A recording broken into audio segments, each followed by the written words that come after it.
எனக்கு criticism I don't care. ம். ரொம்ப சிம்பிளாக சொல்லணுன்னாக்க, ஒரு ஒரு நல்ல நட்பு இருக்குது, ஒரு நல்ல பழகுறோம், பேசுகிறோம், போகிறோம். திடீர்னு அந்த கேரக்டர்ஸ் காணாம போயிட்டாங்க ம். அப்படின்னாக்க, அதை பார்த்து ஃபீல் பண்ண காலகட்டங்கள்லாம் இருந்தது. ம். அப்புறம் என்ன ஆச்சுனாக்கா, அவங்க குடுத்து வச்சது அவ்வளோதான் அவங்களுக்கு அவ்வளோதான். அப்படின்னு போயிட்டுருப்பேன். ஓகே. ஸோ அதை பற்றி நான் யோசிக்கிறதே இல்லை.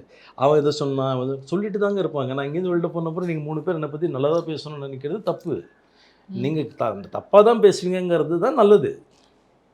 அதுவும் எங்க மீடியால அப்படி தான் இருக்கு இல்ல. Okay. See everybody talks bad. It's horrible. Yeah. அது நேரா சொல்லிட்டு போ. ஸோ யாராவது இப்போ இங்கே இல்லாத ஒரு நபரை பற்றி யாராவது என்கிட்ட பேசுனாங்கன்னா நான் அதை பற்றி பேச மாட்டேன். அதனால நிறைய இடத்துக்கு என்னை கூப்பிட மாட்டாங்க. நான் சொல்லுவேன் அவனை பற்றி ஏன் பேசுகிறான், அவன் தான் இங்கே இல்லையே அப்படின்னு. Okay. You tend to when the person is not around. இல்ல அவருடைய அனுமதி இல்லாம அவரை பத்தி நம்ம பேசிக்கிட்டு இருக்கோம் அப்படின்னு. அது வந்து சைட் டிஷ் ஆயிடுது.